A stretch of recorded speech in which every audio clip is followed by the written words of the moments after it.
Have you ever noticed how the world treats your single friends? There's something strange about it. We celebrate weddings, we sympathize with breakups, and we constantly ask single people, so, anyone special in your life? As if their life can't be complete without that answer being yes.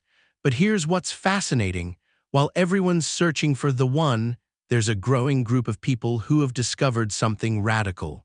They're not waiting, they're not settling, they're not even looking.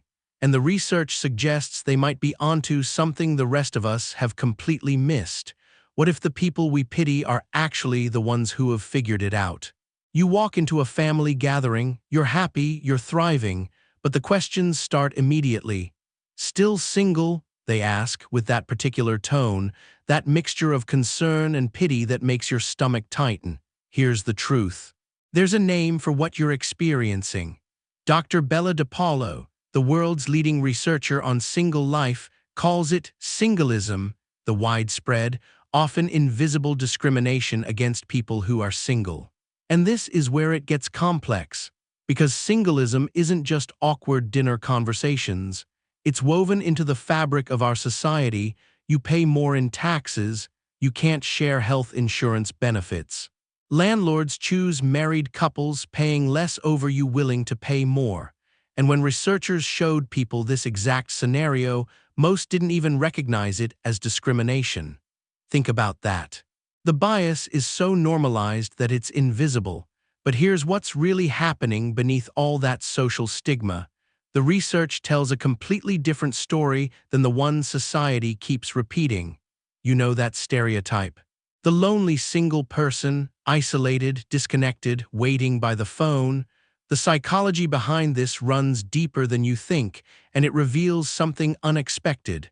Singles aren't more isolated, they're more connected.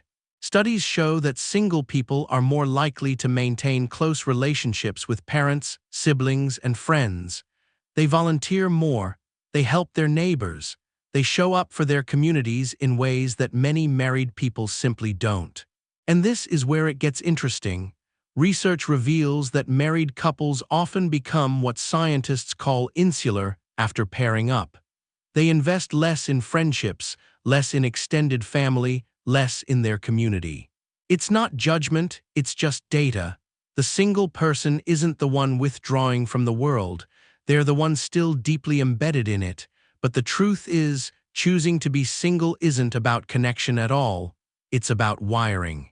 Research on personality reveals something stunning. The strongest predictor of voluntary singlehood isn't trauma or fear or inability to commit. It's a trait called openness to experience. People high in this trait value variety. They have wide-ranging interests. They question traditional social scripts. The data is striking. A 1-unit increase in openness increases the probability of choosing singlehood by nearly 59%. These aren't people who can't find partners. They're people who are fundamentally wired to thrive in a different way, and maybe that's the real superpower here. There's a concept in attachment theory that changes everything. It's called the secure single. Picture this: someone who's comfortable with intimacy and closeness, someone who can connect deeply with others, but someone who doesn't need a romantic partner to feel complete. This is crucial. The secure single experiences relationships from a place of want, not need. They possess what researchers call emotional self-sufficiency, the ability to regulate their own emotional world without requiring constant external validation. Here's what's fascinating: this isn't avoidance. It's not fear of intimacy, it's the opposite.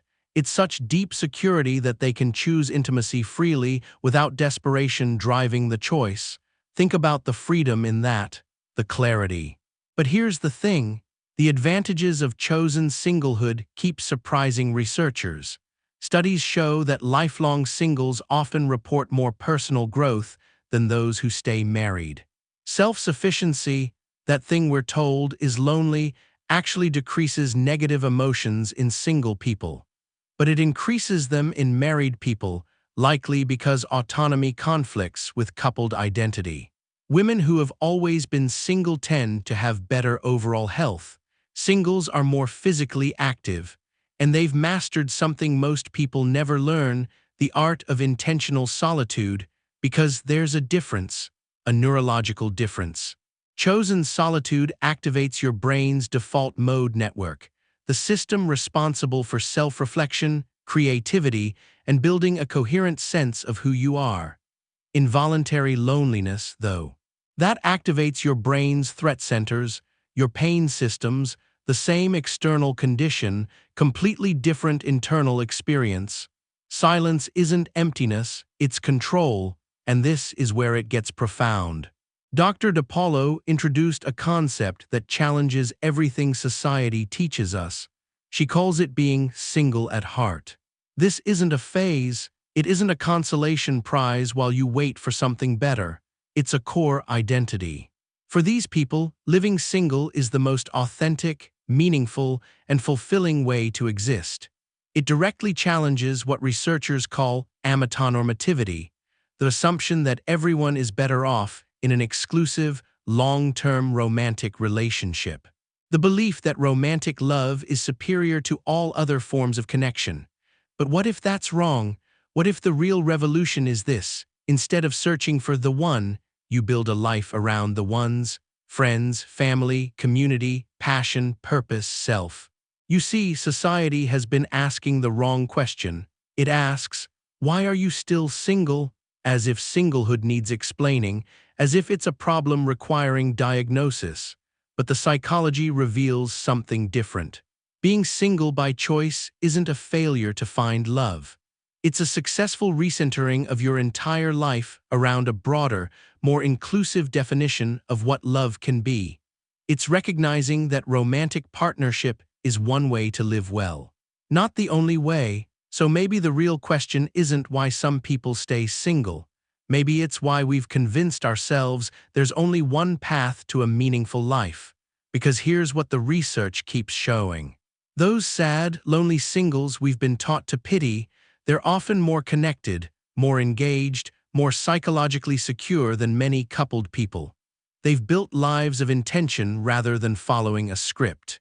And perhaps that's the real superpower, not finding the one, but having the courage to define fulfillment on your own terms.